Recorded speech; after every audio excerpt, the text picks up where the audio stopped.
السلام علیکم ورحمۃ اللہ وبرکاتہ۔ الحمد للہ رب العالمین والعاقبۃ للمتقین والصلاۃ والسلام علی رسولہ الکریم۔ محترم حضرات، ہم آپ سے لگاتار درس حدیث کر رہے ہیں اور آج اس کا درس نمبر 718 ہے، حدیث نمبر 281 ہے، صفحہ نمبر 538 ہے۔ یہ حدیث میں جو بیان کرنے جا رہا ہوں، اس ایک حدیث پر اگر آدمی اپنی زندگی میں طے کر لے کہ میں اس کے خلاف نہیں جاؤں گا، تو آپ یقین جان لیں کہ اتنی بڑی دولت ہے یہ، اور اتنا بڑا صبر کا ذریعہ ہے کہ آدمی کی آخرت، دنیا بھلے ہو سکتا ہے بگڑ جائے لیکن آخرت ہاتھ سے نہیں جا پائے گی۔ مسلم شریف کی روایت ہے، بسم اللہ الرحمن الرحیم، عن ابی ہریرہ رضی اللہ تعالی عنہ ان رسول اللہ صلی اللہ علیہ وسلم قال اتدرون ما المفلس؟ اللہ کے رسول صلی اللہ علیہ وسلم نے پوچھا کہ تمہیں معلوم ہے کہ مفلس کون ہے، غریب کون ہے، جس کے پاس پیسے نہیں ہیں؟ قالو، صحابہ نے کہا المفلس فینا من لا درہم لہ ولا متاع۔ فرمایا اللہ کے رسول، مفلس تو ہم یہ سمجھتے ہیں جس کے پاس پیسے نہ ہو، درہم نہ ہو اور کوئی سامان نہ ہو۔ فقال رسول اللہ صلی اللہ علیہ وسلم، اللہ کے رسول نے فرمایا کہ ان المفلس من امتی، میری امت کا غریب آدمی وہ ہے من یاتی یوم القیامہ بصلاۃ وصیام وزکوٰۃ، کہ قیامت میں وہ آئے گا اور نمازیں اس کے پاس خوب ہوں گی، وصیام اور روزے بھی رکھا ہوگا، وزکوٰۃ اور زکوٰۃ بھی دیا ہوگا، ویاتی وقد شتم ھذا، ایک آدمی کو گالی دیا ہوگا، وقد شتم ھذا، وقذف ھذا، اور کسی پر بہتان رکھا ہوگا، وَأَكَلَ مَالَ ھذا، اور کسی دوسرے کا مال ہڑپ کیا ہوگا، کھایا ہوگا، وَسَفَكَ دَمَ ھذا، اور کسی کا خون بہایا ہوگا، وَضَرَبَ ھذا، اور کسی سے مار پیٹ کی ہوگی، فَيُعْطَى ھذا مِنْ حَسَنَاتِهِ وَهَذَا مِنْ حَسَنَاتِهِ، یہاں تک کہ اس کی نیکیاں عطا کر دی جائیں گی اس کو جس کو گالیاں دیا ہے، جس کا مال لیا ہے، جس پر بہتان رکھا ہے، جس کا خون بہایا ہے۔ پھر آپ نے فرمایا فَإِنْ فَنِيَتْ، اگر اس کی نیکیاں ختم ہو جائیں گی، فَإِنْ فَنِيَتْ حَسَنَاتُهُ قَبْلَ أَنْ يُقْضَى مَا عَلَيْهِ، قبل اس کے کہ ابھی اس کا فیصلہ نہیں ہو پایا ہے، اخذ من خطاياهم، تو اس آدمی، جس آدمی کو گالیاں دیا ہے، اس کی غلطیاں وطرحت علیہ، اس کے اوپر ڈال دی جائیں گے، ثم طرح فی النار، اور اس کے بعد پھر اس کو جہنم میں ڈھکیل دیا جائے گا۔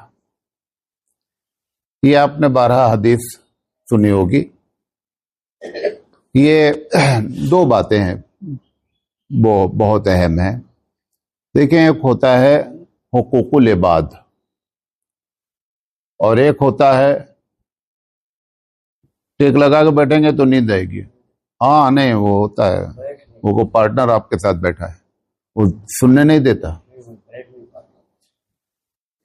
2 چیزیں ہیں، ایک ہے اللہ کا رائٹ، اللہ کا حق، اور ایک ہے بندے کا حق۔ اللہ رحمان ہے، رحیم ہے، بندہ جب توبہ کر لیتا ہے دل سے تو پروردگار عالم ہر حال میں کیا کرتا ہے، اس کو معاف کر دیتا ہے، کیونکہ رحمان کی جس کی صفت ہے، یہ ایک لاجیکلی اور منطقی نتیجہ ہے کہ اس کو معاف کر دیتا۔ اس نے اپنے اوپر خود قرآن میں کہا ہے کہ کتب علی نفسہ الرحمہ، کہ میں نے اپنے اوپر یہ لازم کیا ہے کہ میں لوگوں کے ساتھ رحمت کا معاملہ کروں گا۔ نبی کریم صلی اللہ علیہ وسلم نے فرمایا کہ التائب من الذنب کمن لا ذنب لہ، کہ گناہوں سے توبہ کرنے والا ایسا ہے گویا کہ اس نے گناہ کیا ہی نہیں ہے۔ تو میں یہ نہیں کہنا چاہ رہا ہوں کہ آپ حقوق اللہ ماریں، لیکن اگر خدا نہ خواستہ اللہ کا حق نہیں ادا کیا گیا تو پورے چانسز ہیں کہ بندہ کبھی بھی اللہ کی جانب پلٹ آوے اور رب ذوالجلال اس کو کیا کر دے، معاف کر دے۔ ایک شکل۔ دوسری شکل یہ ہوتی ہے بعض ایسے اعمال ہو جاتے ہیں زندگی میں کہ جس کے عمل کرنے کی وجہ سے بھی حقوق اللہ کیا ہوتے ہیں، اللہ تعالیٰ معاف کر دیتا ہے۔ خاص کر جس میں حج کے بارے میں یہ بات کہی گئی کہ جس نے حج کیا اور حج مبرور ہوا، قبول کر لیا اللہ نے حج، تو آپ نے فرمایا کہ ایسے ہے کہ جیسے اس کی ماں نے آج اس کو جنا ہو۔ جیسے بچہ پیدا ہوتا ہے تو کوئی گناہ اس کے سر پہ نہیں ہوتا ہے، ایک دم انوسینٹ ہوتا ہے، معصوم ہوتا ہے۔ تو ایک تو ہوتا ہے کہ توبہ کے ذریعے حقوق اللہ کو کیا کر دیا جائے، معاف کروا لیا جائے، اور دوسرا یہ ہوتا ہے کہ کوئی ایسا کام ہو جائے کہ جس سے پروردگار عالم خوش ہو کر کے کیا کر دے، اپنے حقوق کو معاف کر دے۔ لیکن جو دوسرا معاملہ ہے، یہ جو معاملہ ہے لوگوں کا، یہ تو اس پہ چند مثالیں دی گئی، اس پہ ہزاروں چیزیں داخل ہو سکتی ہیں، جسے موٹی موٹی باتیں اللہ کے رسول صلی اللہ علیہ وسلم فرما رہے ہیں کہ غریب تم یہ سمجھتے ہو وہ ہے جس کے پاس پیسہ نہیں ہے، لیکن حقیقت میں غریب وہ ہے جو قیامت میں بڑی نیکیاں لے کر آئے گا۔ اور تین چیزوں کا ذکر کیا گیا کہ نماز بھی لائے گا، روزہ بھی لائے گا اور زکوٰۃ بھی لائے گا۔ حج کا ذکر یہاں پر نہیں کیا گیا ہے۔ تو میری سمجھ سے حج کا ذکر یہاں پر اس لیے نہیں کیا گیا ہے کیونکہ حج میں کی جو فضیلت میں جو جملہ کہا گیا ہے کہ جیسے کہ تمہاری ماں نے تم کو جنا ہے ایسے معاف ہو جاتے ہیں، تو بقیہ روزہ، نماز اور زکوٰۃ کی فضیلت میں ایسی کوئی صحیح حدیث ہمارے پاس موجود نہیں ہے۔ تو ہو سکتا ہے کہ اس لیے حج کا ذکر یہاں پر نہیں کیا گیا ہو، اللہ ہی بہتر جانتا ہے۔ تو اتنی نیکیاں لانے والا قیامت میں غریب ہوگا۔ تو ایک بات تو یہ جان لیں کہ اگر اس دنیا میں دنیا بگڑتی ہے، لیکن اگر آپ کو اور ہم کو یقین ہو جائے کہ آخرت بن جائے گی اگر دنیا بگڑ جائے گی، تو سودا برا نہیں ہے، کیونکہ یہ دنیا بگڑے تو کتنے دن کے لیے بگڑے گی، 60-70 سال کے لیے بگڑے گی۔ ابھی کل کی بات ہے، پرسوں کی بات ہے، ایک صاحب نے بامبے سے مجھے بہت گالیاں لکھی، ماں بہن، مطلب جو ان کو دل چاہا۔ تو میں یہ پوچھتا رہا بھائی آپ کون ہیں، کیا ہے؟ اور اس کے پہلے بھی وہ میرے ساتھ چیٹنگ کی باتیں کر چکے تھے اور میں نہیں گیا تھا۔ تو میں نے اپنے لوگوں سے پوچھا کیا کیا جائے، تو ایک صاحب نے کہا کہ آپ اس کو کمپلینٹ کر دیں۔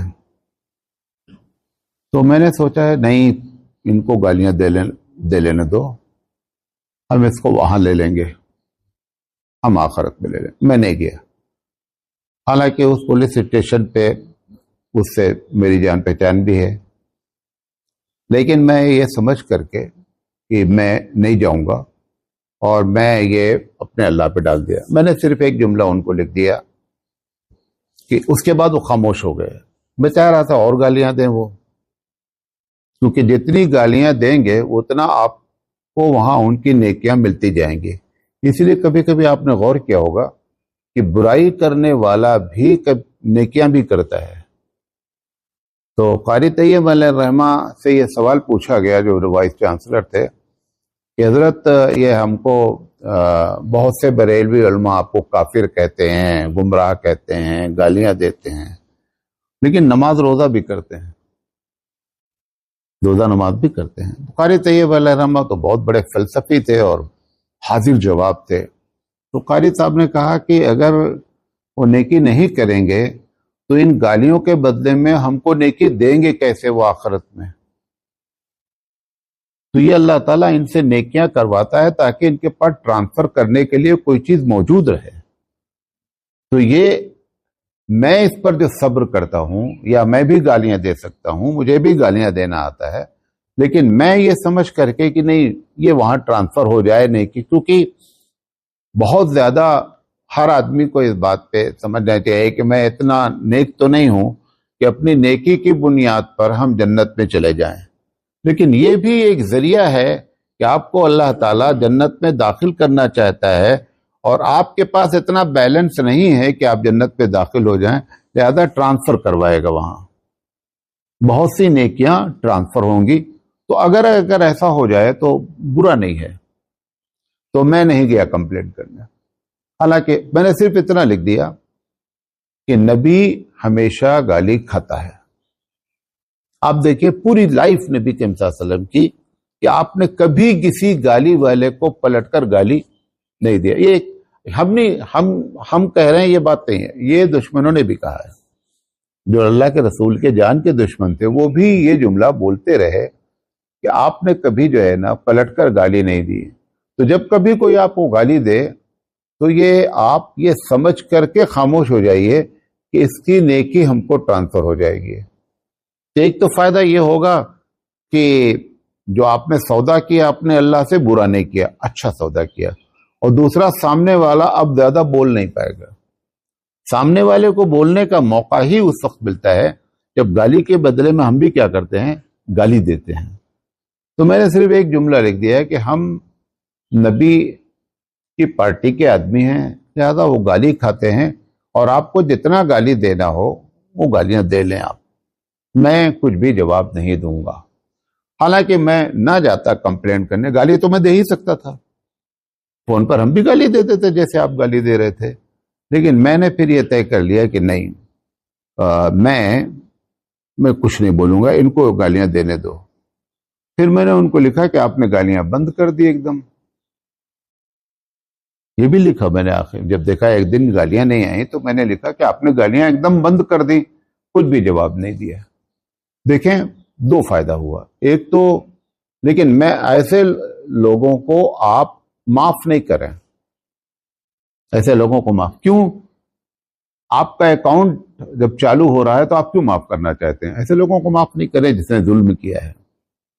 اور ظالم کو اللہ بھی نہیں معاف کرتا. اب اس میں ایک دوسری شکل یہ ہے کہ اگر سب لوگ ایسے کرنے لگیں تو کہیں ایسا نہ ہو کہ ظالم کی تعداد کیا ہو جائے، بڑھ جائے. یہ بھی ایک چانسز ہوتے ہیں. اگر یہ محسوس ہونے لگے کہ میرے صبر سے یہ نصیحت حاصل کرنے کے بجائے ظلم کرے گا تو پھر ظلم کا بدلہ لیا جائے. یہ دوسری پالیسی ہے. قرآن کریم میں اس کا ذکر ہے کہ معاف کر دینا بہت اچھا ہے، لیکن اس کے پہلے کہا گیا ہے کہ اگر آپ بدلہ لینا چاہتے ہیں تو بدلہ لے سکتے. کس سے؟ اس آدمی سے ضرور بدلہ لیا جائے جس کے بدلہ نہ لینے سے اس کے ظلم بڑھنے کے چانسز ہیں. اچھا، اس میں ایک اس کا بھی فائدہ ہے کہ آپ نے بدلہ لے لیا تو وہ بھی چھوٹ جائے گا.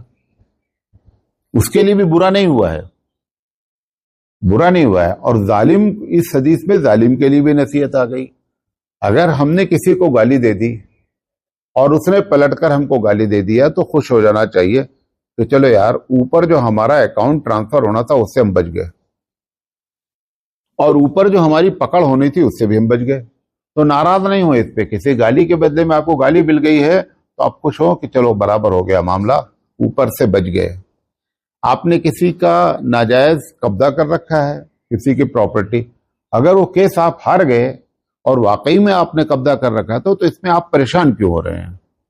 آپ کو خوش ہونا چاہیے کہ یہ اگر ہم کو کہیں وہاں دینا پڑتا تو ہم بڑے خسارے میں پڑ جاتے. چلو یہاں نکل گیا معاملہ اور وہاں سے کیا ہو گئے، ٹرانسفر ہونے سے بچ گئے.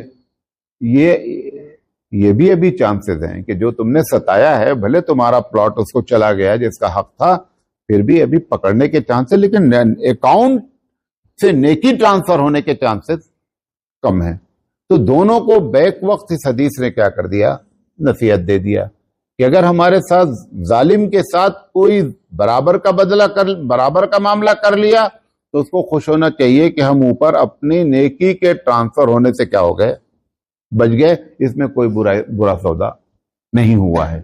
اور اگر خاموشی اختیار کرنے سے یہ معلوم ہو جائے کہ یہ ظلم نہیں کرے گا تو وہاں پر خاموش رہیں، جیسے میں نے کیا کہ میں خاموش ہو گیا، اب وہ گالیاں نہیں دے رہا ہے، پتہ چلا اس نے پکڑ لیا اس بات کو کہ نہیں کہیں مجھ سے غلطی ہو رہی ہے۔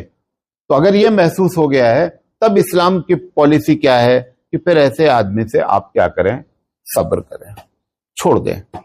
اچھا، اب رہی بات معاف کرنے کی، اگر آپ معاف کر دیں گے تو تیسری بات کہہ رہا ہوں، جیسے ابھی میں نے کہا ایسے لوگوں کو معاف نہ کیا جائے کیونکہ آپ کا فائدہ ہونے والا ہے، لیکن اگر آپ نے معاف کر دیا تو آپ کو معلوم ہے معاف کرنے کی صفت اصل کس کی ہے؟ مالک کی ہے، اللہ کی ہے۔ سب سے زیادہ جو معاف کرنے والی ذات ہے وہ کس کی ذات ہے؟ وہ رب ذوالجلال کی ہے۔ رب ذوالجلال کی صفت کو جب کوئی بندہ اختیار کرتا ہے تو مالک اللہ ہمارا بہت خوش ہوتا ہے کہ اس نے اس فضیلت کو سمجھا کہ معاف کرنا کتنی بڑی بات ہے، اور اس بنیاد پر آپ نے معاف کر دیا تو اس کو معاف کر دیا تو اس کی وجہ سے رب ذوالجلال جتنا تمہارے اکاؤنٹ میں ٹرانسفر کراتا اس کا لاکھ گنا نیکی آپ کو عنایت فرما دے گا۔ ایک حدیث بیان کرتا ہوں،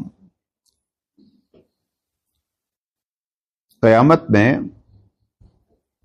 ایک ایسا واقعہ ہوگا، ایک سے مراد دیکھی نہیں ہے، مطلب ایک واقعے کا ذکر ہے کہ ایک بھائی نے دوسرے بھائی پر ظلم کیا ہے۔ بھائی سے مراد یہ بھی ضروری نہیں ہے کہ حدیث میں وہ بھائی سے مراد سگے بھائی ہوں، مومن کے لحاظ سے بھی بھائی ہو سکتے ہیں۔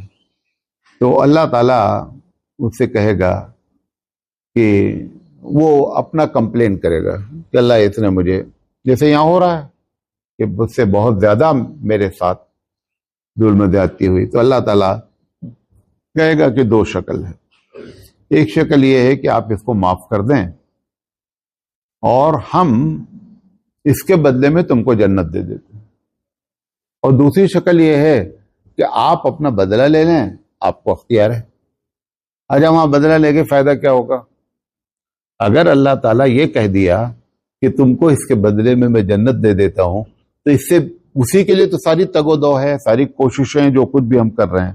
تو جب جنت کا آفر وہاں آ گیا تو یہ بھائی کہے گا کہ میں اللہ تعالیٰ اس کو کیا کرتا ہوں، معاف کرتا ہوں۔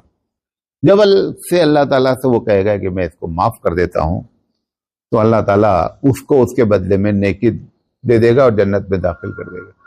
ہو سکتا ہے کہ یہ بندہ اپنے عمل کے ذریعے جنت میں داخل نہ ہو پاتا، لیکن ادھر سے نیکی آنے کی بنیاد پر کیا ہو گیا کہ بندہ جنت میں داخل ہو گیا۔ پھر حدیث میں آتا ہے کہ عجیب ہیں یہ دونوں آدمی، پھر دونوں ہاتھ پکڑ کر کے جنت میں داخل ہو جائیں گے۔ تو معاف کرنے کا ثواب کتنا بڑا ہے اگر یہ سمجھ کر کے معاف کیا گیا کہ معاف کر دیتے ہیں، اور اللہ کی صفت معاف کرنا ہے۔ اللہ روزانہ کروڑوں اربوں خربوں لوگوں کو معاف کرتا ہے۔ تو جو بھی آج فجر کی نماز نہیں پڑھنے آئے ہیں دنیا میں اور انہوں نے نماز نہیں پڑھی ہے، اگر ایمانداری سے بتاؤ کہ وہ پکڑنا چاہے تو کوئی روکنے والا ہے؟ اس نے چھوڑا ہی تو ہے آپ کو، ہم کو چھوڑا ہی تو ہے۔ ایسے کتنے لوگوں کو چھوڑا ہے آج جس کا ہم تصور نہیں کر سکتے ہیں۔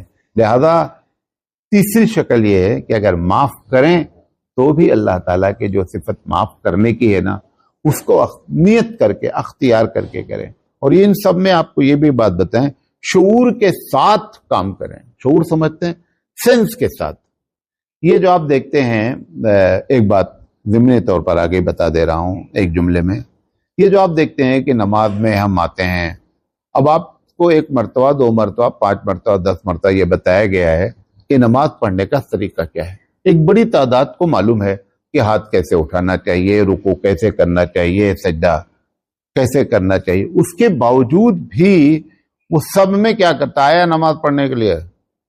حالانکہ صحیح حدیث میں ہے کہ آپ جب نماز کے لیے ہاتھ اٹھائیں تو آپ کی ہتھیلیاں قبلے کی طرف ہوں، یہ بتایا بھی گیا ہے حدیث، اس کے باوجود آتا ہے ایسے کرتا ہے قبلے کے بجائے اپنے کنپٹی کی طرف اپنی ہتھیلیوں کو کرتا ہے. وجہ کیا معلوم آپ کو؟ پوری نماز اگر حضور کے ساتھ پڑھی جائے، حضور کسے کہتے ہیں؟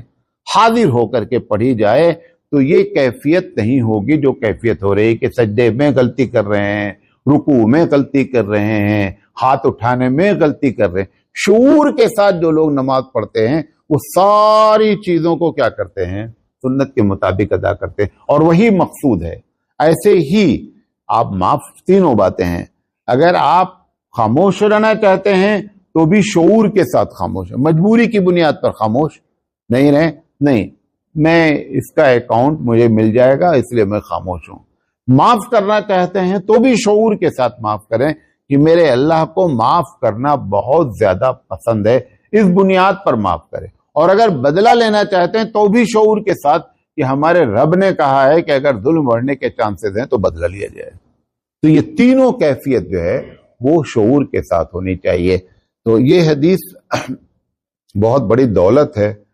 ظالم کے لیے بھی دولت ہے، مظلوم کے لیے بھی دولت ہے. ظالم کے لیے کیا دولت ہے کہ اگر تیرے ظلم کو یہاں پکڑ لیا گیا تو خوش ہو جا کہ وہاں بچ گیا. اور مظلوم کے لیے دولت یہ ہے کہ اگر تجھ پر ظلم کیا گیا ہے تو تیرا وہاں اکاؤنٹ چالو کر دیا گیا ہے. سمجھے نہیں؟ یہ ہماری یہ حدیث اس بنیاد پر میں نے کہا آپ سے کہ اس حدیث پر اگر عمل ہو تو اس کا بڑا فائدہ ہے. اللہ تعالیٰ سے دعا ہے کہ اللہ تعالیٰ کہنے سے زیادہ عمل کرنے کی توفیق عطا فرمائے. آخر دعوانا الحمدللہ رب العالمین.